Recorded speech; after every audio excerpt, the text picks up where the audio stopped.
আসসালামু আলাইকুম রহমতুল্লাহি বারাকাত।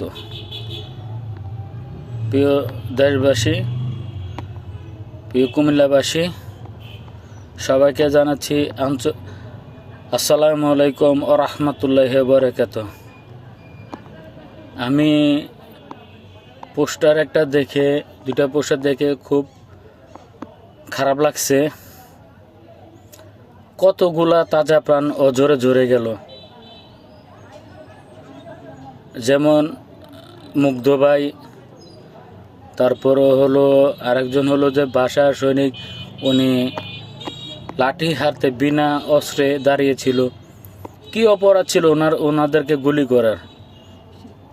ওনারা কি দেশের নাগরিক ছিল না?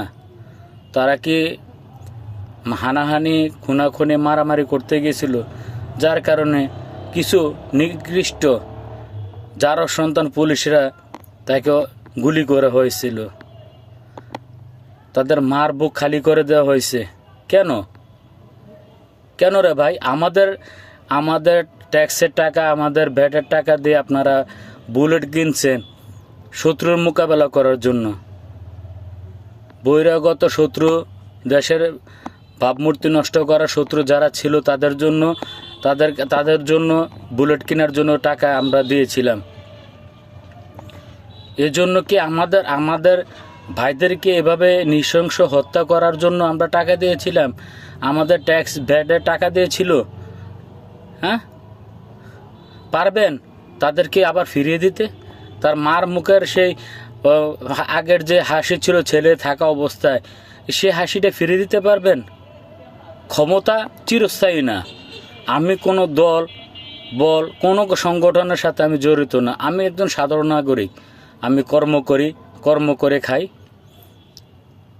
তো আমার কথা হলো, কেন আপনি আপনার স্বার্থ সিদ্ধির জন্য আর একজন কুচুকরি মহলের কারণে আপনার দেশের অজস্র মানুষের তাজা প্রাণগুলা আপনারা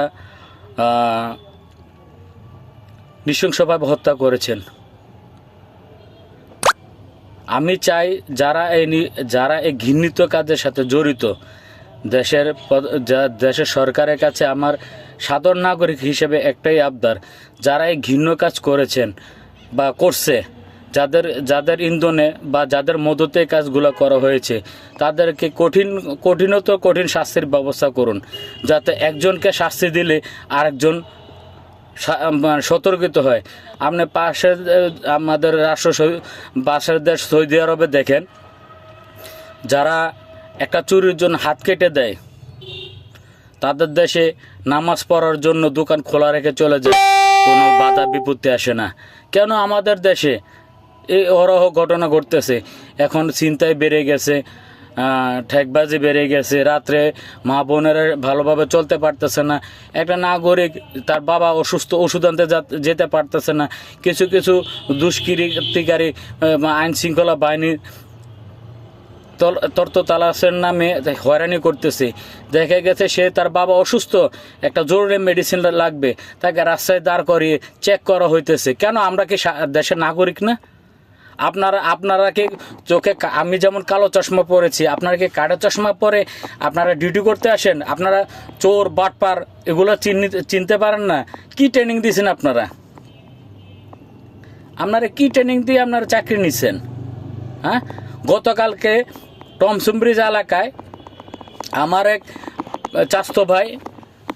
এলাকার চাস্তো ভাই, ওর বাবা ডায়াবেটিস ফল করছে। এই মুহূর্তে ঘরে কিছু ছিল না, তার মেডিসিন আনতে যাইতেছে, রাত 11:30 বাজে। ওকে টমসম ব্রিজ এলাকায় দাঁড় করিয়ে চেকিংয়ের নামে প্রায় 1-1.5 ঘন্টা চেক করা হয়েছে। কারণ কি? আপনি কি তার প্রেসক্রিপশন দেখেন নাই? প্রেসক্রিপশনের ওষুধের নাম বোঝেন নাই? আপনি যদি ইংরেজিতে না পড়তে পারেন, বাংলা না পড়তে পারেন, কেন চাকরি নিছেন পুলিশে? আপনি যদি একটা ভালো মানুষকে আপনি চিনতে না পারেন, সন্ত্রাসী চিনতে না পারেন, চোর চিনতে না পারেন, হিরোইনখোর চিনতে না পারেন, ঠেকবাজি চিনতে না পারেন, যারা অর্থ পাচার লুট করে লয়ে গেছে তাদেরকে চিনতে না পারেন, তো কেন চাকরি নিছেন? এই যে